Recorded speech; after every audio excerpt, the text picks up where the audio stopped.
L'invité de ce lundi est Abdul Karim Bandé, le directeur général du cabinet Salomon Conseil. Avec lui, nous parlons aujourd'hui de comment transformer une petite initiative en entreprise durable. Bonjour et bienvenue à vous. Merci, bonjour.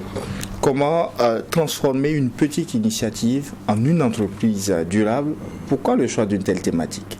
Merci déjà, je salue tous nos téléspectateurs auditeurs. J'ai une voix assez grave parce que ça n'a pas été très simple la veille. Pourquoi un tel thème? Parce que nous sommes un peu ces derniers temps dans le contexte de l'entrepreneuriat et beaucoup de retours que nous avons sont des retours de personnes qui veulent voir leurs entreprises grandir. Et du coup, on a décidé de partager, selon nous, quelques principes qui peuvent aider lorsqu'ils vont les pousser plus loin, lorsqu'ils vont faire des recherches complémentaires, lorsqu'ils vont se faire former, lorsqu'ils vont lire, qui peuvent leur permettre d'aller plus loin dans leur capacité à faire grandir leurs entreprises. Transformer une petite initiative en entreprise durable, et déjà c'est quoi une entreprise durable? Alors, le concept de durable est un concept mondial qui est vu très souvent sous l'angle de l'environnement. Nous, on n'est pas dans cette logique. Ici, le mot durable, moi je recommande qu'on entende simplement une entreprise qui nous subsiste, une entreprise qui peut fonctionner sans nous, une entreprise qui grandira et continuera de grandir même le jour qu'on ne sera pas là. Donc comment je fais en sorte pour que mon entreprise dure, j'ai envie de dire quasiment éternellement. On connaît dans le monde des entreprises qui ont 100 ans, 150 ans d'existence, qui sont passées de génération en génération. Comment elles font pour être là encore après? Je crois que c'est à cette question qu'on a envie de répondre, ou en tout cas de provoquer la réflexion, de recommander des axes de développement pour permettre à ceux qui nous suivent de pouvoir bâtir des entreprises qui durent, donc des entreprises durables. Est-ce que l'entreprise durable est aussi l'entreprise qui a réussi, qui arrive à atteindre toutes ses performances? Non, si on atteignait tout, on se prendrait pour Dieu. Je pense que qui arrive à atteindre en tout cas de bons scores par rapport à un certain nombre de critères. Et je crois qu'on verra les critères parce que performer, c'est ça, c'est s'améliorer constamment. On ne peut pas finir. C'est un processus continu. Mais qu'est-ce qu'une petite entreprise? Est-ce qu'une petite entreprise pourrait être une entreprise durable? Ça va être difficile parce que l'ambition peut être là. On peut voir les prémices de la durabilité. Mais vraiment, il faut pouvoir aussi avoir des indicateurs qui le montrent. Qu'est-ce qu'on va mettre dans petite entreprise? Je crois que les critères de petite entreprise, ça va être le chiffre d'affaires. Si le chiffre d'affaires est petit, on sera forcément une petite entreprise. Je pense que moins de 15 millions, on est considéré. Je ne parle pas en tant qu'expert des procédures de création. Je ne suis pas juriste. Et puis, il y a longtemps que j'ai fait cet exercice. Mais je pense que moins de 15 millions, déjà, on est considéré un peu comme le secteur informel. Et puis, les textes évoluent. Je n'ai pas les mises à jour. Donc, on est considéré un peu comme secteur informel ou petite entreprise. Après, il y a la moyenne. Selon les niveaux de chiffre d'affaires. Je ne vais pas me risquer à donner les niveaux. Parce que ce n'est pas un sujet que je maîtrise parfaitement. Mais je sais qu'au Burkina Faso, je me permets de dire ça, c'est à partir d'1 milliard qu'on est considéré comme une grande entreprise. En dessous, on est un peu une moyenne entreprise. Bon, les experts pourront confirmer ce que je dis. Il suffit de taper sur Google, on aura la réponse. Est-ce que les petites entreprises sont structurées comme elles se doivent d'être, avec un conseil et tout ce À mon avis, un des problèmes de la petite entreprise, c'est son manque d'organisation. Et c'est normal, on commence seul en général. Puisqu'on n'a pas les ressources, on n'a pas les moyens, on commence seul. Mais si on ne s'organise pas au fur et à mesure qu'on grandit, on ne grandira jamais. On peut faire beaucoup de chiffres d'affaires, on peut faire des millions, des milliards, mais on reste dans le fond une petite entreprise, une entreprise désordonnée. Vous voyez, si on est désordonné, souvent même on perd de l'argent sans le savoir. Parce qu'on finit par confondre chiffre d'affaires et bénéfice. Ce qui vous appartient, ce n'est même pas le bénéfice. C'est-à-dire, le chiffre d'affaires d'une entreprise n'est pas son bénéfice. On peut faire du chiffre d'affaires, énormément de chiffre d'affaires, et puis en fait on n'a absolument rien. On s'endette pour faire le chiffre d'affaires. On ne mesure pas le coût de l'endettement. Combien ça nous revient? On a des charges de fonctionnement, on ne mesure pas les charges de fonctionnement. On fait des pertes, on a des impayés. Nos fournisseurs, nos clients ne payent pas toujours leurs factures à temps. Et puis on ne fait pas de point dessus, on n'a pas une organisation dessus. Et on pense que même le bénéfice, il ne nous appartient pas. Parce que dans le bénéfice, l'État a sa part, qui doit prendre. D'accord. Et c'est pas pour toi. À travers les impôts et tout. Exactement. Donc quand tu finis de faire tout ça, et puis tu regardes, si tu fais il y a des gens que je rencontre, je dis, mais si tu tenais une vraie comptabilité analytique, tu te rendrais compte que tu perds de l'argent.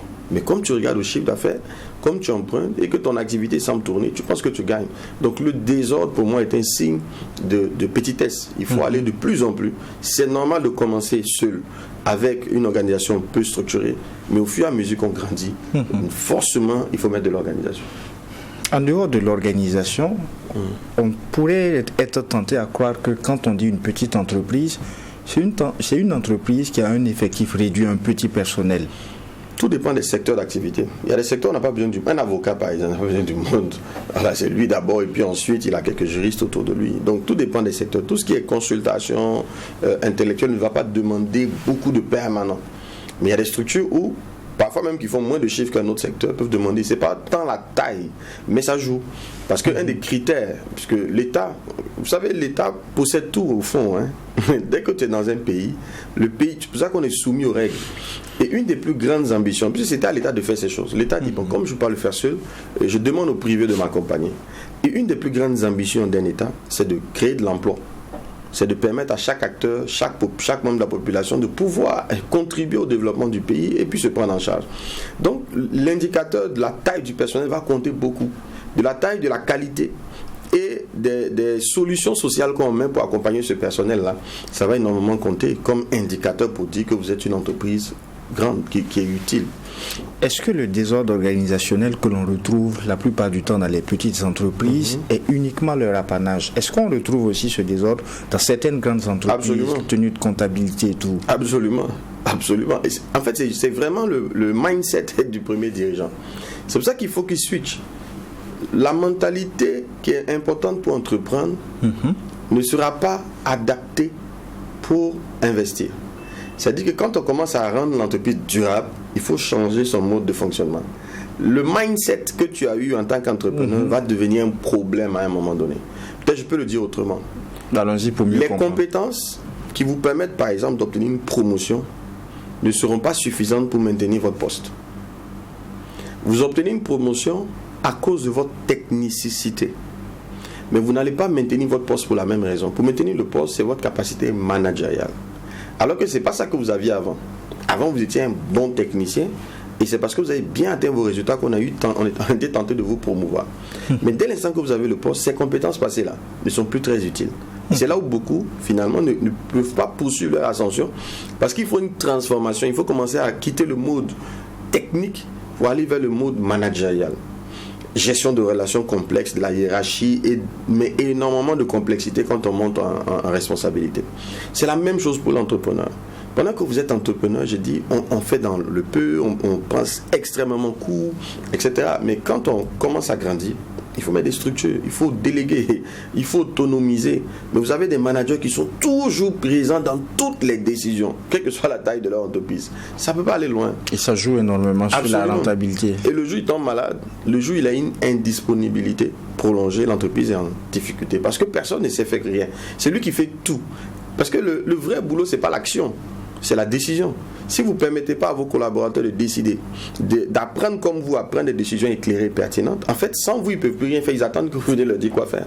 Est-ce qu'on a investi autant de temps et autant d'argent, on n'a pas besoin d'avoir une certaine dose de confiance avant de laisser les choses aussi? Mais ça se prépare. Je crois qu'une des thématiques que nous avons développées ici, c'était la montée en compétences des collaborateurs. Il faut les préparer à ça. Et justement, malheureusement, les gens ne veulent pas payer pour de l'expertise. La plupart, 80% des gens sont de bons techniciens. Ce n'est pas des managers. Même des grands dirigeants, ils ont de grandes entreprises qui tournent, mais ce n'est pas des managers. Ce n'est pas leur métier. D'accord? Allez vers des personnes dont c'est le métier. C'est ce que nous faisons au quotidien. Comment on prend une personne? On va vous dire, ok, on va venir regarder votre effectif. On va dire, non, parmi tous ceux que vous voyez là, ceux-là sont plus qualifiés pour monter en compétences. Parce qu'on les a évalués. Et on va vous dire pourquoi. Et après, on va vous accompagner à les faire monter jusqu'au point où ils peuvent décider à votre place. Si vos collaborateurs ne peuvent pas faire ça, mais c'est ce qui tue, on en a parlé. Quand les entreprises commencent à se diversifier, à créer d'autres branches, sans avoir au préalable développé des collaborateurs qui peuvent porter l'existant, vous voyez qu'il crée des branches mortes, il est obligé d'être partout, il va se surmener, il va se rendre malade, il a de l'hémorragie financière qui se passe, et puis au bout d'un moment, on ne comprend rien, il est en difficulté. Comment on arrive à transformer une initiative en une entreprise durable? Est-ce lié à une qualité de vision ou à une stratégie même? Ça part de là. Parce que Ouais, si je veux catégoriser les activités, ce qu'on va appeler en gros l'entrepreneuriat, il y en a qui sont dans de l'auto-emploi. C'est-à-dire que la maman, elle vend ses arachides, mais elle ne fait que vendre ses arachides. Elle va faire la même chose pendant 10 ans, 20 ans. En tout cas, ça lui permet au moins de ne pas demander à quelqu'un d'avoir 3 repas par jour. Moi, j'appelle ça de l'auto-emploi. D'accord. Dès l'instant que tu veux passer en mode entrepreneur, tu es obligé de rêver, de te projeter dans le futur, d'avoir un très grand rêve. Le rêve doit être le plus grand possible. À la Elon Musk, quoi, tu vas aller sur la Lune. Le rêve doit être le plus grand possible. Autant que tu puisses rêver grand. Mais tu commences petit. Mais c'est pas parce que je rêve grand que je dois commencer grand. Et je crois que c'est là où beaucoup se trompent. Je commence petit, mais je suis toujours en train de me projeter vers cette grandeur que je vise là. C'est ce qui me permet justement de m'organiser au fur et à mesure, parce que mon but, c'est pas d'être à pied ou à vélo ou à moto. Mon but, c'est d'avoir une entreprise où il y a un parc on appelle ça automobile, où on a des annexes. Oui, c'est ce que je veux, mais je dois commencer quelque part. Et je dois commencer avec un premier pas. Donc quand on n'a pas de vision, et qu'on ne décline pas les stratégies d'année en année, ou sur 10 ans, 15 ans, 5 ans, etc., on fait la même chose. On n'arrive même pas à optimiser nos ressources. Parce que c'est lorsque vous vous projetez correctement que vous savez où mettre vos ressources, votre énergie, votre attention. Sinon, vous allez dans tous les sens. Donc, on va rester au même stade. Donc, le point de départ pour moi, c'est vraiment de prendre le temps d'investir dans la définition claire d'une vision et de savoir quel est le plan d'action d'année en année qui va me permettre d'arriver à ce que je veux, ou en tout cas de m'en rapprocher le plus possible. Quand ça c'est établi, pour moi, on a déjà la base, le fondement pour pouvoir bâtir une entreprise durable. Avant même la vision, pour beaucoup d'entrepreneurs, pour la rendre durable, leur entreprise, c'est d'abord une question de chiffre d'affaires. Qu'est-ce que vous en dites? Oui, parce que l'essence même de l'entreprise, c'est l'argent. Bernard Tapie a dit que quand l'argent, pas parce que quand on dit l'argent net, les gens nous voient les entrepreneurs comme des gens qui veulent juste de l'argent pour eux-mêmes. Mais la plupart des entrepreneurs que moi je connais, ils ne consomment même pas l'argent qu'ils gagnent. Comment vous allez même le compte? Vous allez faire quoi avec? C'est comme, on n'en veut pas aux joueurs lorsqu'ils veulent des ballons d'or. Ils veulent autant de ballons d'or que possible. Parce que le but du foot, c'est de remporter des victoires, de gagner des matchs, de mettre des buts. Mais le prix aussi d'un entrepreneur, c'est gagner de l'argent. C'est pour ça qu'il crée l'entreprise. Et ce que Bernard Tapie dit, mais c'est normal que l'entrepreneur ait le souci de gagner de l'argent, de gagner encore et encore. C'est normal, c'est l'essence même de l'entreprise. Maintenant, ce n'est pas parce qu'il veut gagner qu'il ne doit pas redistribuer. Et ça, j'ai aimé un autre grand homme d'affaires américain qui a dit qu'un homme, j'oublie son nom, je ne vais pas donner un mauvais nom, il dit qu'un homme doit utiliser la première moitié de sa vie à gagner de l'argent et la deuxième moitié de sa vie à redistribuer l'argent gagné. Mais quand vous regardez beaucoup de personnalités dans le monde, ils redistribuent, ils créent des fondations, etc. Lui, par contre, il a investi dans des comment on appelle ça, là où on va lire les livres, dans des bibliothèques aux États-Unis. Énormément de bibliothèques qu'il a construit, des livres qu'il a mis à disposition, des fonds pour financer de la recherche, etc. Donc, c'est un peu ça aussi le but. Donc, une entreprise qui ne fait pas de chiffre, elle appelle à disparaître. Elle existe parce qu'elle vend. Et pour faire du chiffre, il faut vendre. Donc, une des compétences clés quand on est entrepreneur, qu'on veut continuer de grandir, c'est de développer sa capacité à vendre. Il faut avoir de la stratégie, il faut vendre. Il faut monter des équipes pour de plus en plus occuper le marché. En marketing, on emprunte énormément de méthodes à l'armée. C'est une conquête. Vous avez un but, il y a un marché qu'on veut, c'est comme un territoire qu'on veut acquérir. Vous avez des concurrents, tout le monde veut le même territoire, et il faut aller vous battre. C'est un vrai combat qu'on mène pour que chacun puisse exister. Et donc, si tu n'as pas de stratégie, si tu ne sais pas vendre, ben les autres vont te battre, et ce qui va arriver, tu vas fermer. Vous avez dit tantôt que le rêve et la stratégie, ce sont des aspects qui sont très importants pour aller vers une durabilité de son entreprise. Qu'est-ce qui crée souvent l'absence de la vision? Est-ce lié aux moyens dont on dispose quand on démarre une entreprise? Est-ce lié même à l'environnement économique autour de soi? Qu'est-ce qui fait que la plupart des entrepreneurs se freinent à l'idée de rêver grand?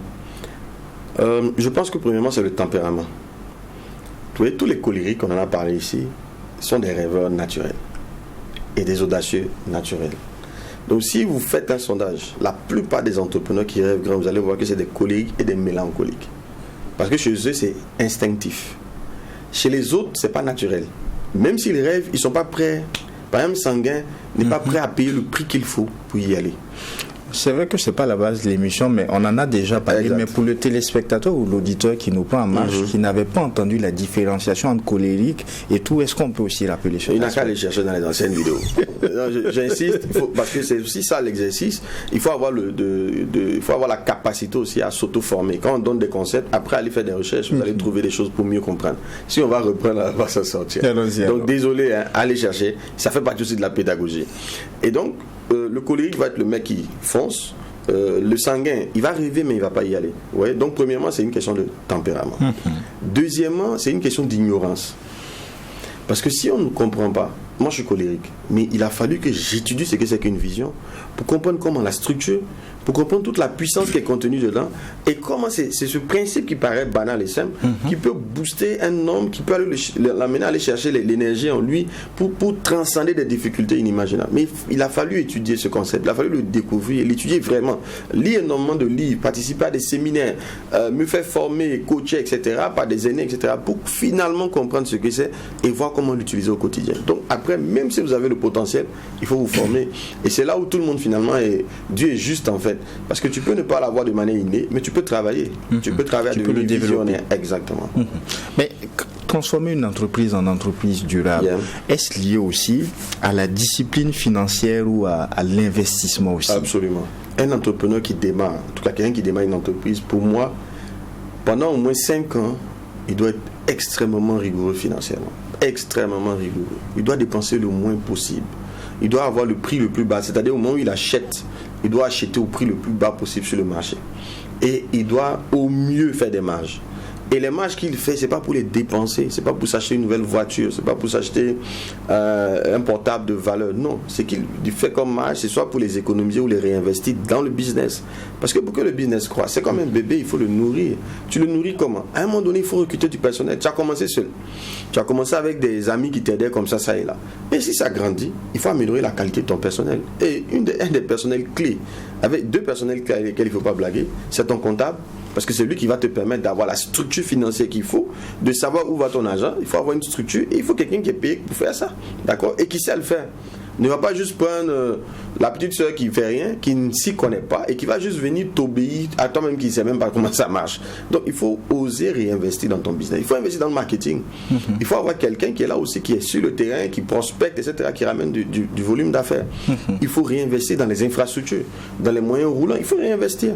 D'aucuns vous diront sur la question que quand on crée une entreprise avec son propre argent, on essaie de se développer, on a tout de même besoin de s'entourer de personnes en qui on a le plus confiance. D'où l'idée de faire venir des membres de la famille, peut-être des cousins et tout. Alors, c'est comme 2 extrêmes. D'accord. Si tu prends quelqu'un juste parce que tu lui fais confiance et qu'il est incompétent, je ne sais pas à quoi il va te servir en fait. Voilà, on trouve l'équilibre entre compétence et confiance. C'est tout. Mais si tu prends juste la personne par lien de famille, non, ça ne marchera pas. On est en business, hein. On doit être très rationnel, très logique. Il n'y a pas d'émotion là-dedans. C'est cartésien. Voilà, tu prends ton cousin, ton petit frère, et puis il n'est pas la personne qu'il faut. Et beaucoup d'entreprises en souffrent parce qu'il y a beaucoup de subjectivité dans le pilotage.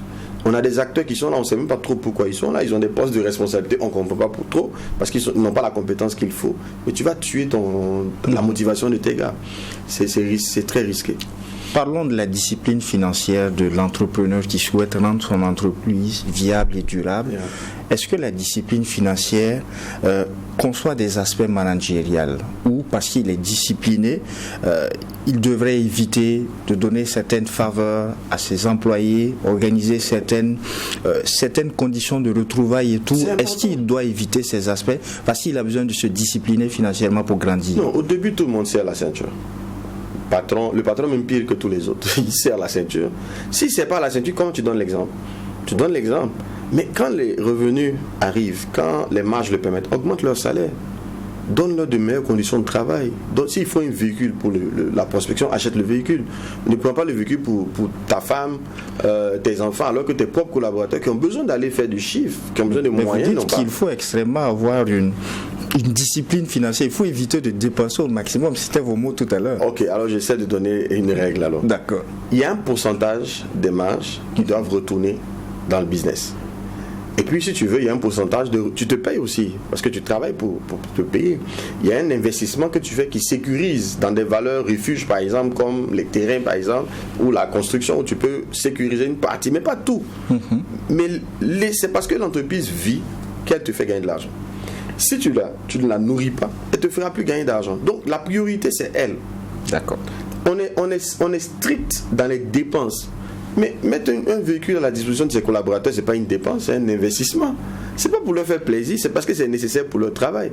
Leur donner des fauteuils confortables pour qu'ils puissent s'asseoir, ne pas être malades et travailler correctement, ce n'est pas une dépense, c'est un investissement. Ils en ont besoin. Créer un cadre favorable, c'est un investissement. Les former, ce n'est pas des dépenses. Voilà, si tu le vois comme tel, mais justement, tu ne vas pas développer l'entreprise. Il faut qu'ils soient épanouis pour travailler. Voilà, donc c'est des investissements.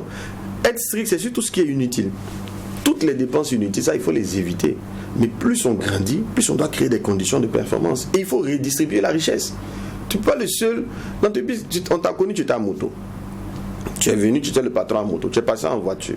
Tu as ta 4e ou 5e voiture. Tes collaborateurs sont toujours à moto. Il y a un problème. C'est pas normal.